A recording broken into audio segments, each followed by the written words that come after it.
To other stories now.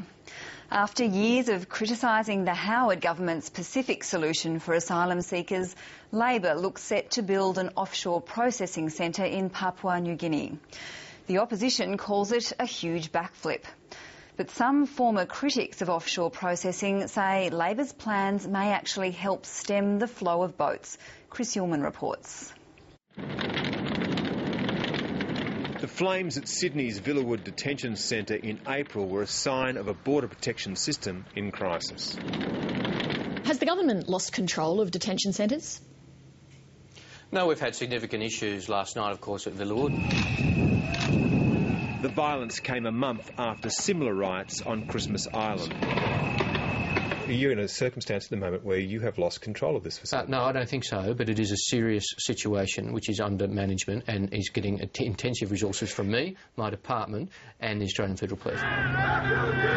Signs the detention system was buckling under the weight of asylum seekers have been obvious for a year. In September, there were breakouts in Darwin.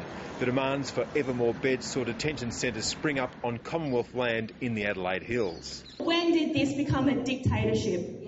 When? And north of Hobart. They burned the bloody place down. Another appeared on an Air Force base in far north Queensland, and in Western Australia, the Curtin Detention Centre was reopened, then expanded. Now a desperate government appears to be seeking to revive a policy it once reviled. We have committed to ending the so-called Pacific solution.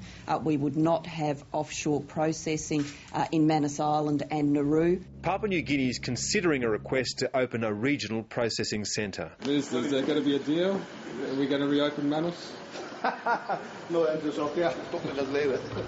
Australian government officials have visited the remote Manus Island, about 1,000 kilometres north of Port Moresby in the Bismarck Sea.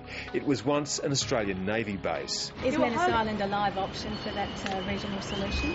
Well, let me just say, we pursue discussions across the region. We've been doing that very patiently and methodically, and when I have something to announce arising from those discussions, then I'll announce it. The Pacific solution was the name given to the Howard government's offshore detention policy.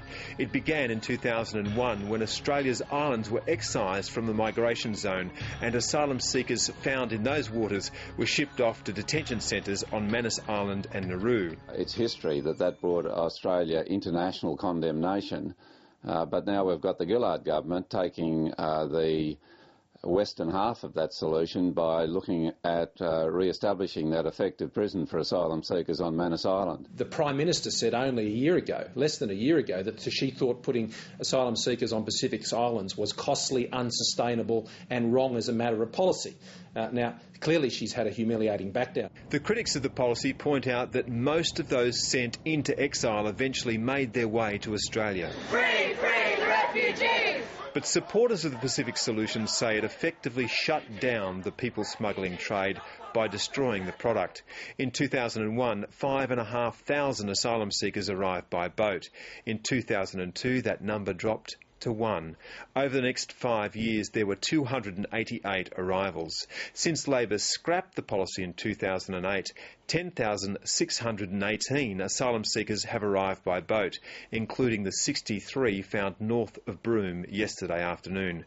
Those numbers have won at least one high-profile convert. I didn't change my mind on the morality of the question. I changed my mind because I thought the friends of the asylum seekers or the left were being dishonest about whether or not the Pacific solution had acted as a deterrent, stopping boats arriving. Robert Mann now believes that offshore processing is the lesser of two evils. Very reluctantly, I've come to the view that probably a form of offshore processing is the only way. He also believes that part of any solution must include increasing the refugee intake from Indonesia. I do think it's up to friends of asylum seekers to try and balance offshore processing with a larger annual quota of refugees. Chris Bowen and Julia Gillard will know better than anyone that to simply rebadge the Pacific solution would create enormous problems for the government.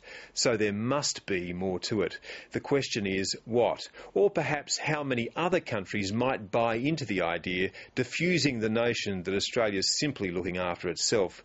Because if it is a rerun of the past, the political damage caused by a backflip of this magnitude is already written, in Labor's own words. Of course, what we've seen this week, which is the start of the unravelling of the so-called Pacific solution, the themes of all of these problems that are besetting the government is a problem of competence and a problem of honesty.